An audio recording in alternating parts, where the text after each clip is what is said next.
Welcome back, everybody, to another episode of Thunderstruck. My name is Jake Ricker. As always, I'm here with my good friend, co-host, Michael Wax. Michael, how you doing today? I'm always doing well. I'm doing especially well since we've got such a special guest with us today.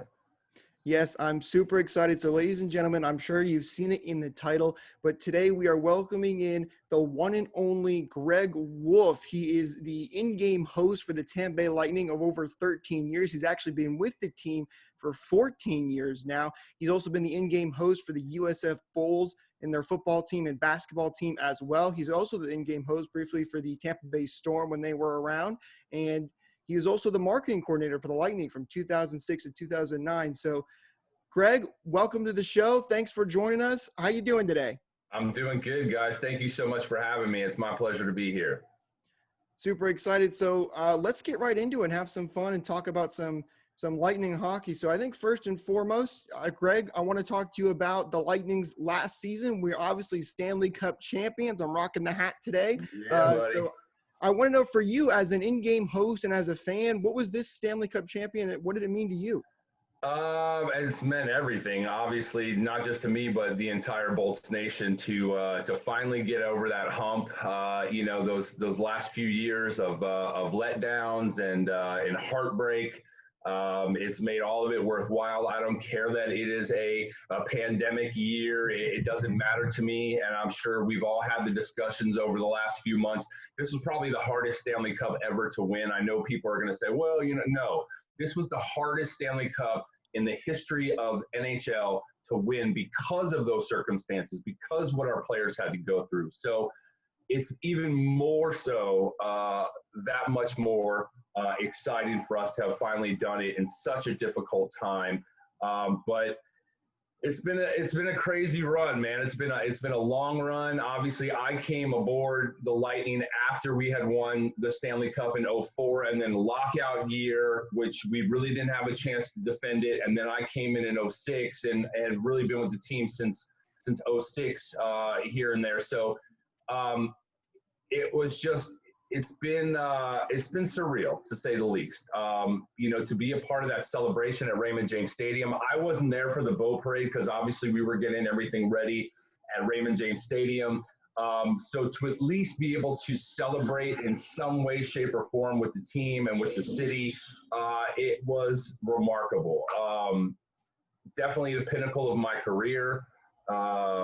And I hope we can have it. I really do hope we have a chance to defend it this year in front of our fans. I think we will. I think the NHL is kind of delaying things as much as possible to figure out what's happening with this vaccine so that we can actually get back into the building with our fans. But I think we have a really good shot to defend our title this year. I think the team has done a pretty good job of keeping the nucleus and keeping the core here. Obviously, there's still some things that need to be worked out.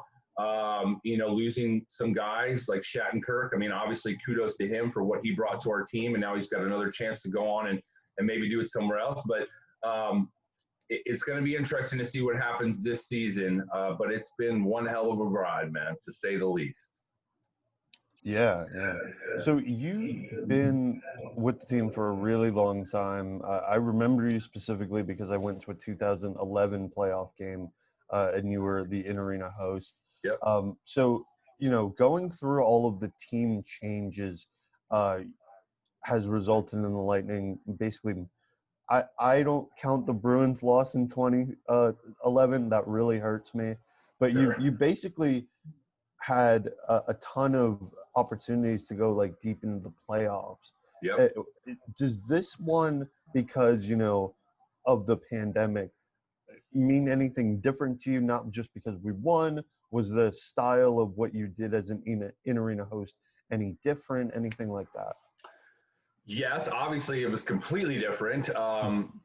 Going back to just a few seasons ago where, we lost to Chicago, and there's been so many moments as host that have been remarkable, that have been just top of the pinnacle.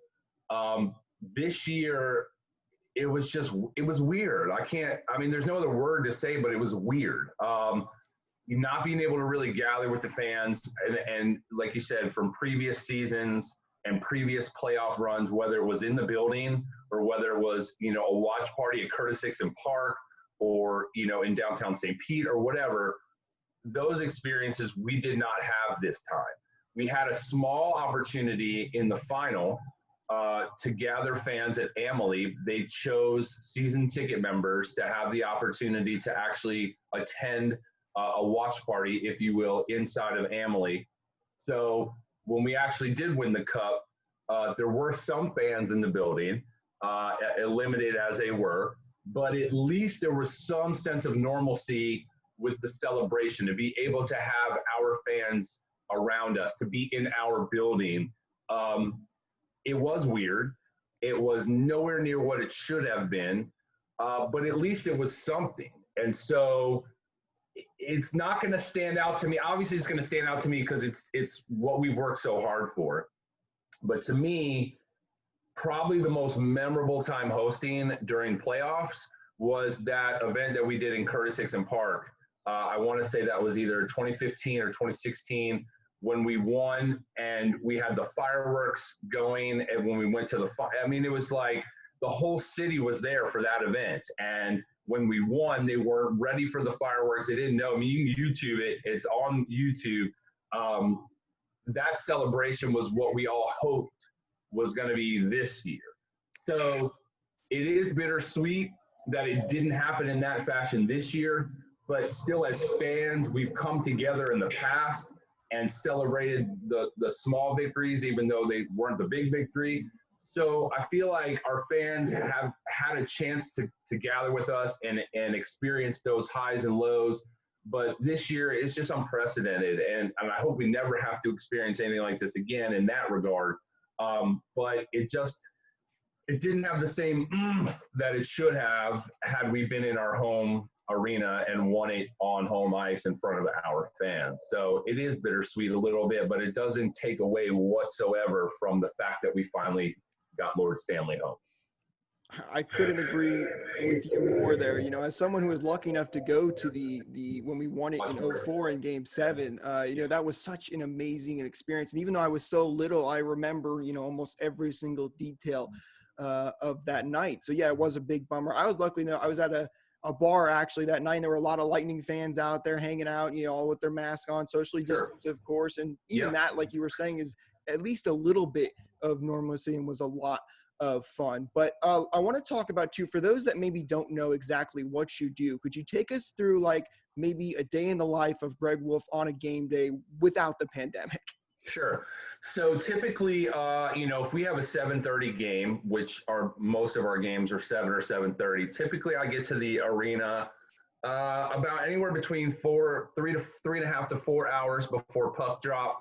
As soon as I get to the arena, I go to the Lightning Vision offices, which is where, the whole game day crew is, as far as who puts on the production for game night. And we go over that night's script. A lot of people don't realize that a hockey game, just like NFL, MLB, NBA, whatever, it is a scripted event. So when you have TV and you've got radio, you've got media involved, everything has to be timed to the T. And so when we're out there doing what we're doing, we have to know exactly where we need to be, what's happening at what time, who's doing what, the whole nine. So we get a rundown. I literally have a script, which you guys have probably seen in my hand. I always have an iPad in my hand. That is basically my run of show. It tells me when I'm supposed to be, where I'm supposed to be, what I'm doing that night, if we have presentations, if I'm doing stuff on the ice with fans, what are the contests, what are the prizing, who are the sponsors. So all that information, I get all that when I get to the arena, and I go through it with my director, John Franzone or Steven, and we kind of go through things that I have to change, or if we have a presentation, or sometimes we have a military, a family reunion, things like that. So I get all my questions answered, I get all that information disseminated, and then boom, I'm off and running. So typically, I'll do my pregame shoot right away, which is the Fan 411, we call it, on game night, which is basically as you're arriving into the stadium and you're getting into your seat, it's basically me giving you the rundown of everything that's happening in the building that night, if there's food and drink specials, if we have merchandise, the whole nine. we give the fans, like, here's what's happening tonight. And then once I finish that, and basically we pre-record that, it gets canned, and then I've got time until it's the pomp and circumstance. And so after that, typically, I'll normally go down to media catering and chop it up with all the radio and TV fellas and ladies, and we'll just chit chat and have a meal, get that under our belt, and then normally I go to the Blue Lounge, which is down in the Zan Tunnel where the Blue Crew is at. That's where Thunderbug roosts, and that's kind of where we all get together and let's go team. And then the night is off and running. And then typically, as the game goes, as you guys see, I'm all over the place. I'm all over in the building from the 300s down to the ice during intermissions, just kind of keeping the game flow going. I mean, obviously, it's my job to kind of keep the game flow going from point A to point B. That's the one thing I will say that our team does better than any other team in sports, if you will, is you're never not entertained. You're never not, there's never nothing going on. There's always something going on in our building. So if there's a TV timeout, we're going to a video piece. If there's an actual break that's scheduled or presentation, boom.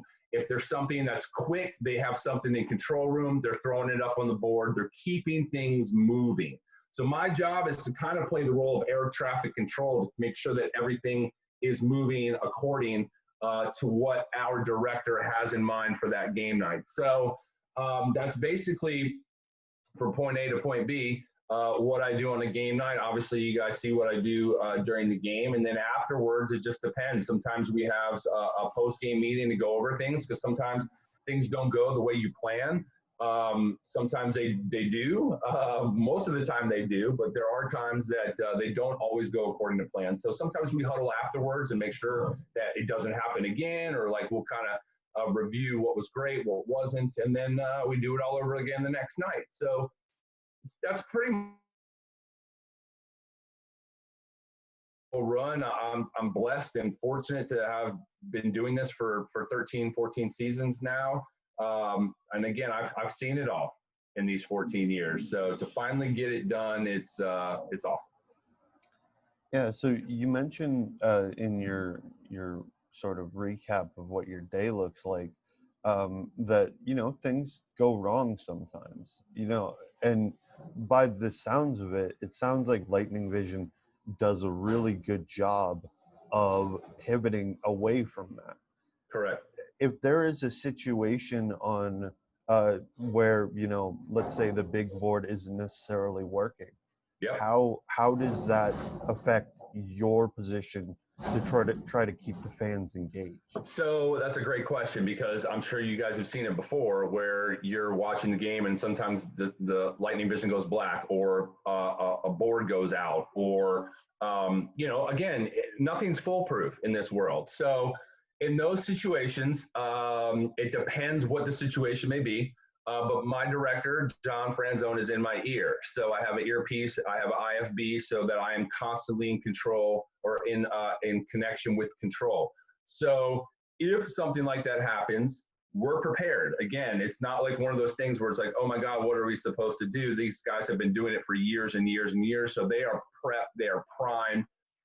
So if things happen, we have a plan B. And so, like you said, if the board goes dark in a situation like that, the play on the ice, though, continues. So unless there's like a blackout in the arena, if stuff's going wrong electronically around the arena or whatever, the players, the coaching staff, they don't care. They're there to focus on the game, and most fans are there to focus on the game. We've gotten conditioned over the years to be looking up at the boards, depending on where you're sitting in the arena, because it's so big and massive and in front of you. So we're so conditioned to always look up there. So when it goes black or something goes wrong, you're like, oh my God, what's going on? You can imagine what's going on behind the scenes and what they're saying.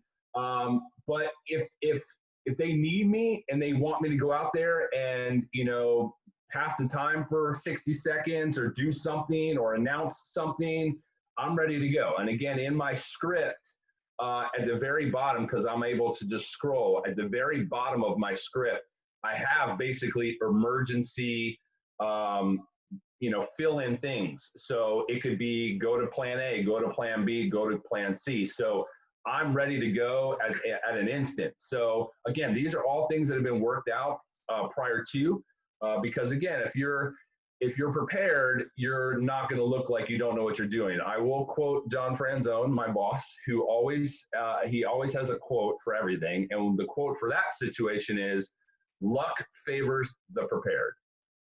So if you're prepared and something goes wrong, you're not going to be lucky in that instance, but you are going to be lucky because you've been prepared. So we're always prepared for what happens, or at least we try to. Sometimes I can't prepare myself for what an interview subject may say or what a kid might say. Perfect example for that was, I guess it was the last Stanley Cup run. I was interviewing Peter Budaj Jr.'s son, and because he was our Thunder kid that day. And so Peter's kid comes up, and I'm asking him the typical questions, like what's your, where do you play hockey? How long have you been playing? Have you ever scored on your dad? And I'm asking him all the normal stuff. And at the very end, the final question was, all right, Peter Budaj, I got to ask, man, who's your favorite Lightning player? And without hesitation, he screams Nikita Kucherov, not his dad. He screams Nikita Kucherov. And it took me by surprise because I was expecting him to say my dad. And so he blurts out, Nikita Kucherov. And the look on my face was like, did he just say that? And I think he realized after he saw my face and the fans were laughing that he goes, oh my God, and my dad, and my dad. And so then the fans lost, and literally the NHL picked it up. And they ran that on NHL.com, which was awesome for me because now I'm on the front page of NHL.com. But it was one of those moments that you can't predict what's going to happen. And it turned into an absolutely classic moment, which was definitely one of the highlights. One of my favorite interview moments was interviewing Peter Budaj Jr. And I want to say that you can go to NHL.com. It's still on.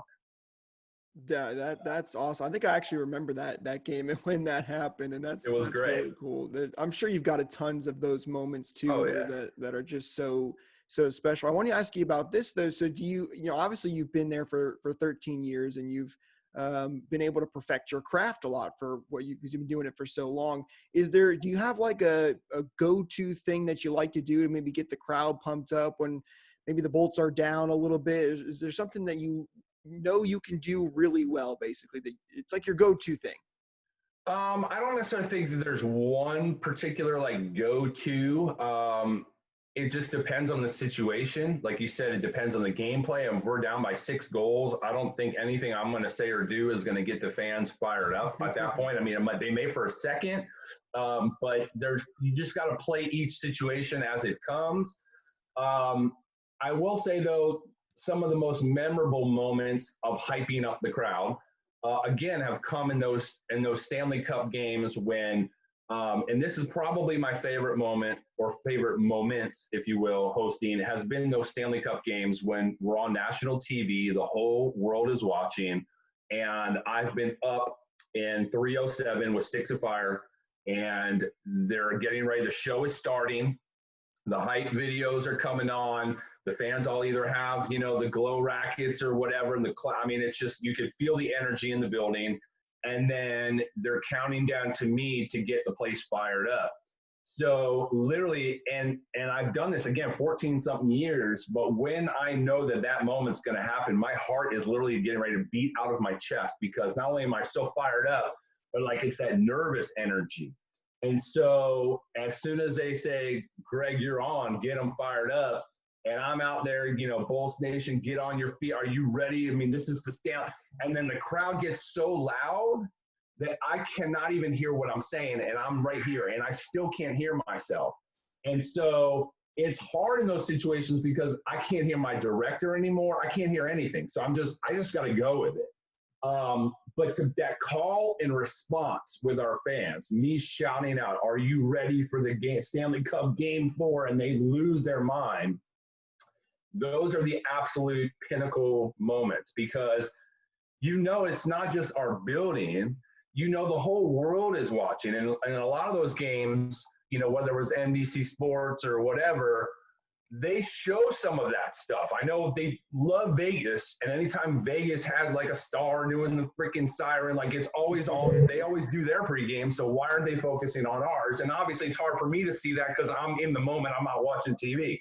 But people have told me they're like they showed a snippet of that, and the place went nuts when you got them fired up. And so those moments for me are like the pinnacle hosting moment because there's no energy like that energy at that moment. So it's again, there's not like a specific go-to. I've done it for so long.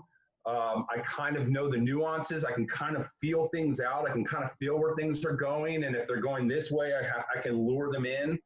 And again, I have one of the best game day directors in my ear. So if he feels something's going a certain way, he might throw a tip in my ear or say he may ask a question that I'm going to ask next. So it's really a team effort. I mean, it seems like it's all me all the time, but I have an amazing team around me. So you would never know that stuff behind the scenes, though, because you just see what it is as face value. But behind the scenes, there's a lot. It's like the duck on water. On the top, they're gliding, but underneath, it's a lot of this. So, so that's pretty much the one thing that I think that stands out as the host is that energy from the crowd that you get in those moments. It's unlike anything else. It's the closest thing I can imagine to being a rock star. And that's what I tell people is when you're a rock star, you're in front of 20,000 or more people, and that call and response. If I'm singing something or I'm saying something and you say it back, there's nothing like it, man. That's the adrenaline rush for me.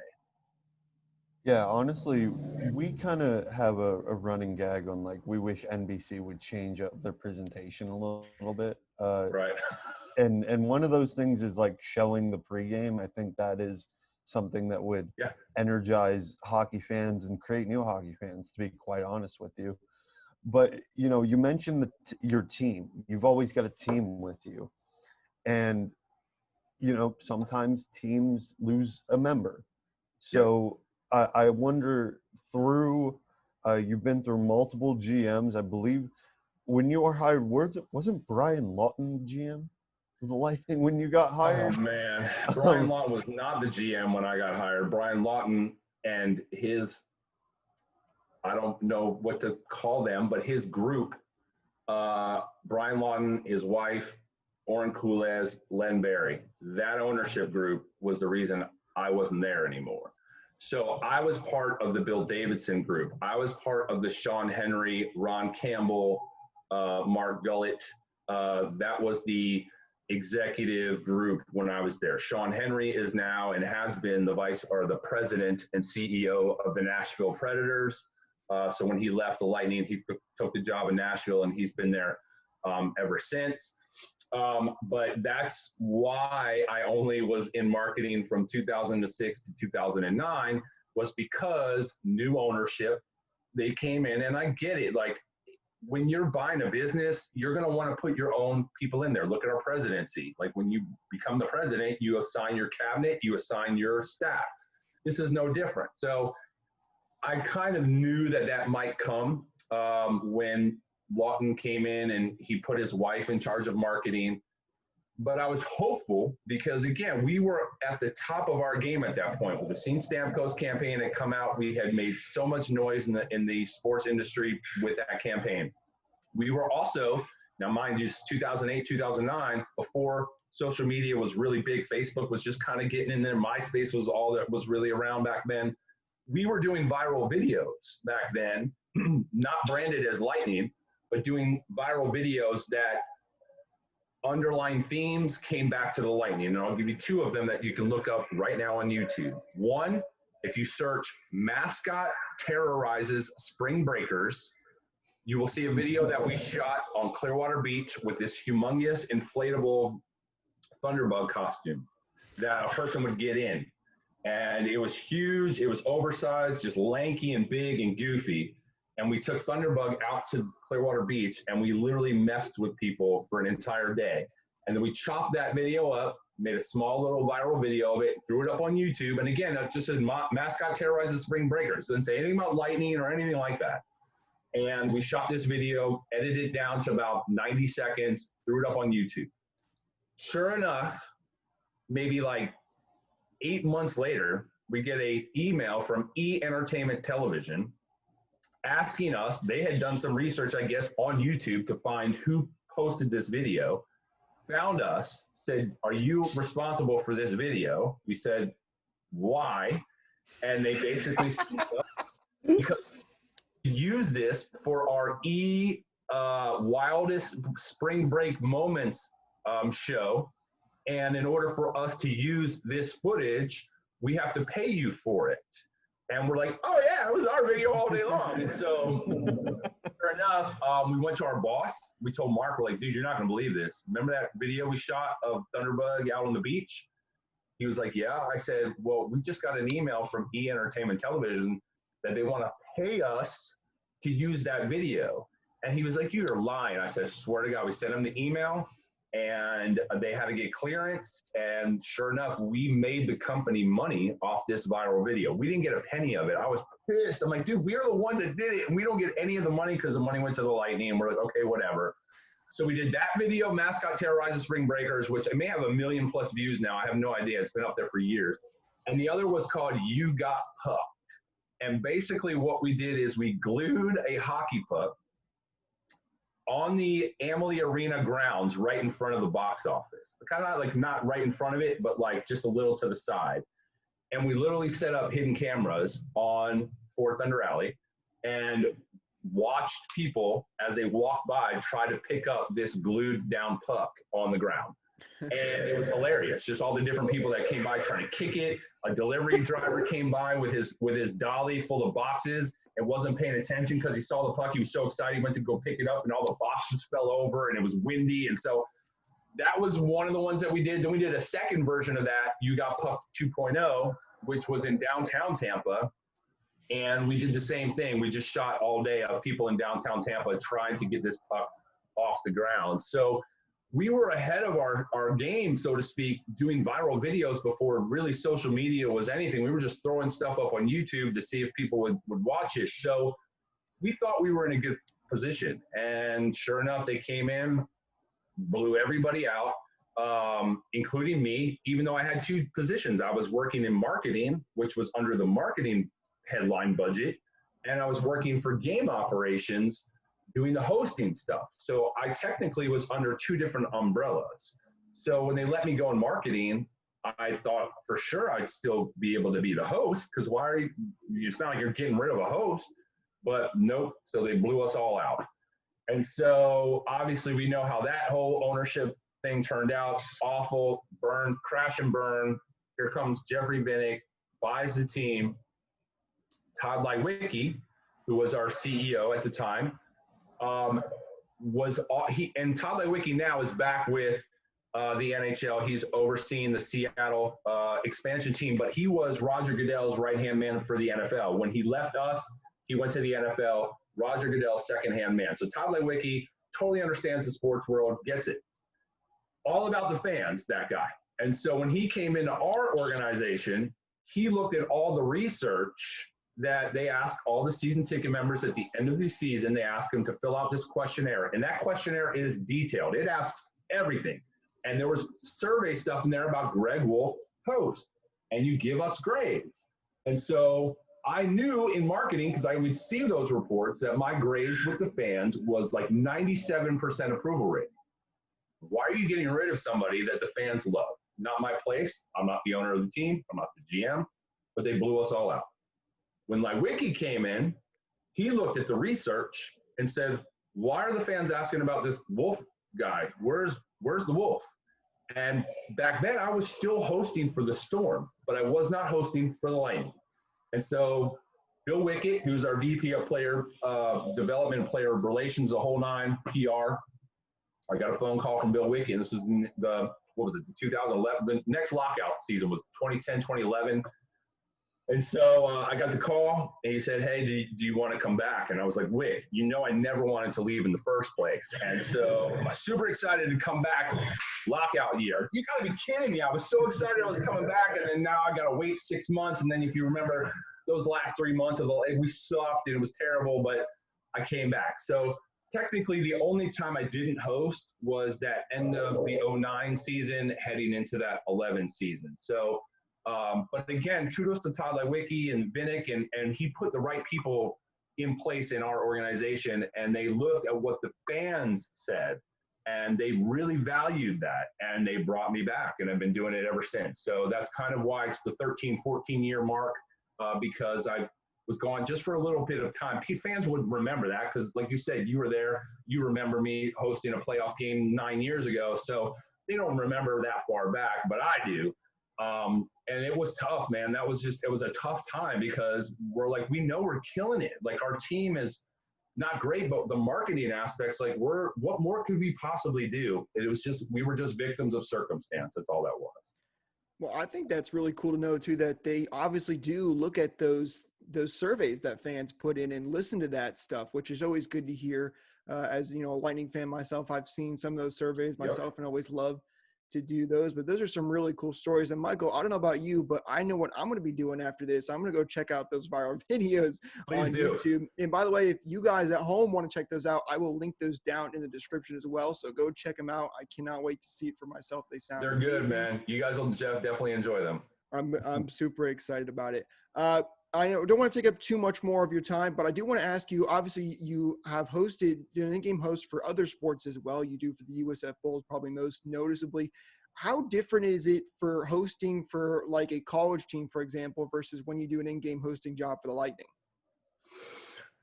They're similar, but completely different. Obviously hosting a hockey game, completely different elements than a basketball game, completely different elements than a football game. Obviously, this year with COVID and hosting USF has been weird because typically, same thing with Raymond James Stadium, we want to touch as many fans as possible. We want to be seen by as many fans as possible. We want to engage as many fans as possible. So when you can't go and run around and you can't be around people because of COVID, I've been stationary. So at Raymond James this year, weird.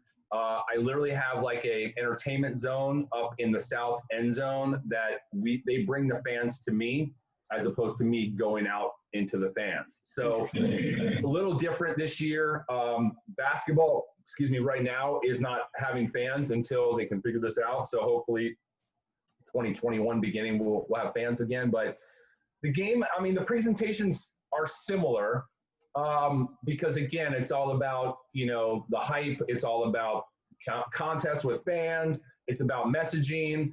It's about presentations. They all do the same kind of stuff, but it's just a different vibe. Like what you're doing for basketball is a little bit more intimate because it's a little bit more condensed, whereas Raymond James, it's so much more spread out. But at the end of the day, the job is similar. Your job is to keep the show going, keep things moving, and entertain the fans, and not necessarily be the focal point, but just kind of carry the traffic load. So I love doing football games for USF, again, in a pre-COVID world. I love the call, the response to just interact with the fans. It's absolutely what I love to do. Basketball is fun because, again, it's a little bit more intimate. We can get away with a little bit more. It's college as opposed to pro. So we get a little bit more wacky in college sports than we do with the pro stuff. But equally similar as far as the executions on game days. Same thing with the script, making sure that you're keeping exactly as things are scheduled. That does not change in that regard. That's for any sport, and that's for any host, for any of them. They're obviously all following the same type of guidelines when it comes to the game presentation. But there's not a whole lot of difference between the sports. It's just the venues and the crowds and things like that kind of fluctuate. Yeah. So I have one more question regarding, this entire thing. Thank you so much for your time. Sure, man. Thanks for having me. But you mentioned you would go to catering and you'd talk with the radio and the TV people. Yep. Do you have anything memorable about Rick Peckham, because this was his last year? Is there anything that you would tell the normal Lightning fan, hey, this guy was a special at his craft, or he was just a super nice guy? All of the above. All the above. Rick is he's going to be terribly, terribly missed. Now, I don't think Rick is going to be gone, so to speak. I just don't think he's not going to be doing the Sun Sports broadcasts. But I do believe he's still going to be involved somehow. You know, kind of like this last playoff run. I don't know if you guys saw like the morning skate show where they were doing it in the locker room with Chief and Dave and Brian Engblom. I wanna say that I feel that Rick is still gonna be doing some of that stuff moving forward. I just don't think he's gonna be doing the TV play-by-play stuff. But man, that guy, he's been such a staple for our team and our organization and the fans like forever. And so to lose somebody like him, you can't replace Rick Peckham. You can find somebody else to do the job, but the passion, he's one of us, you know what I mean? Like just the fact that he loves this team, he loves this city, his family is amazing. He's just the nicest person. All of our people are. I cannot say anything negative about any of them. Dave, Chief, Brian, like Dave Mishkin, Phil Esposito, like we have some of the nicest people that work for our organization. And I've met people from other teams and they're nice too, but I just feel like we have such a good nucleus here in Tampa, and we've worked so hard for so many years that we finally got rewarded this year. And it's bittersweet because now we get the cup and we're losing Rick. Like, what? But also the fact that last game he called and unbelievable, like, what were the chances of that game that he called? And was that the Yanni Gord goal? I believe it was Yanni Gord that scored that goal and we win in overtime. Like, it was like he went out on a high note. It's just the whole situation is bittersweet to me. But Rick Peckham is the epitome of class. He is the consummate professional, and he is by far, if there was a Lightning Hall of Fame, he would 100% be in the Lightning Hall of Fame, if I had to say so myself. Yeah, absolutely. As someone who wants to be a sports broadcaster myself, Rick Peckham was amazing. He's one of my favorite broadcasters of all time. And I really do hope that he does continue to work with the Lightning organization in some way or capacity, because he truly was very special. So and I think he will. Like I said, I feel like I've had those conversations with other folks, and I feel like he's still going to be involved in some way, shape, or form. Well, that's really good to hear. I think the last question we want to ask you before we wrap all of this up, obviously next year coming up, we don't know when this season's going to be. We don't know how it's going to look. A lot is still up in the air, but do you have any thoughts or predictions for the Lightning next season? I really honestly believe that we're going to be one of the teams that's going to be in the last Final Four. Now, again, we can't predict injuries and things that happen, but if we can stay healthy, Stammer, obviously now that we know the severity of like what he was dealing with, and God bless him and his family for all of the stuff that he was going through, but I feel like our nucleus is still intact. Yes, we're going to, we lost a Shattenkirk, we lost a couple guys, and we're still not sure about a couple others, but I'm confident in Brisebois. Obviously, the architect, we all look at what Yzerman did, but Yzerman never got us over that hump. And Brisebois being his right-hand guy all those years, you kind of wonder, was Brisebois really the architect behind all of that? And proved it this year with us finally getting the cup. So as long as we can stay healthy, I don't see how we don't defend it. I mean, we looked at the competition this year, and yes, there's always going to be juggling and free agents, and there's going to be some moving around. But our system, our players, and now the confidence to go along with that, knowing we got over the hump, we destroyed the Blue Jackets, we literally went through everybody, not with ease, but they know what it takes now. They've done it. They've proven it to themselves. What does that do for your confidence?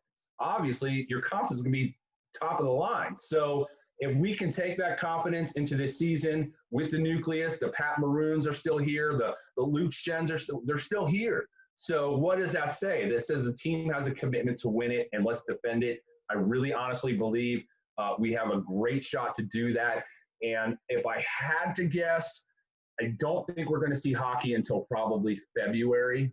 And especially now with the announcement that the Toronto Raptors are going to have a home here at Amalie Arena, at least to start their season. I don't know how that plays into the fold. Again, we're just like you guys trying to figure out and ask, and we keep asking. And right now, there's nothing. I know Bettman keeps saying January, but I just don't think that's the reality. That's 4 weeks from now. We haven't had any training camp. We haven't had any discussions of anything. So if I had to guess, I would assume that the season will start in February, and it probably will not be a full season. It may be a 60 to 70 game season, which is fine. And then I think the whole point of that is to get past this pandemic, and for all sports, pro sports, to get back to normalcy, so to speak, come the 2021-2022 seasons, where everything is back on schedule, if I had to guess. I couldn't agree with you more there.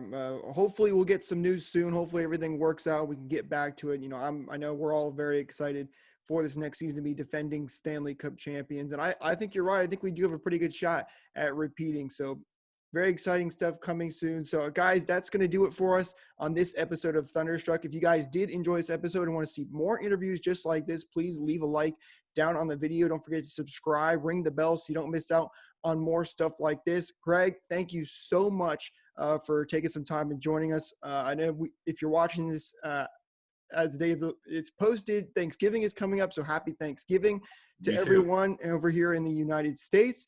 And I think that's just going to about do it for us. So, guys, remember the Tampa Bay Lightning are your 2020 Stanley Cup champions, and have a wonderful rest of your day.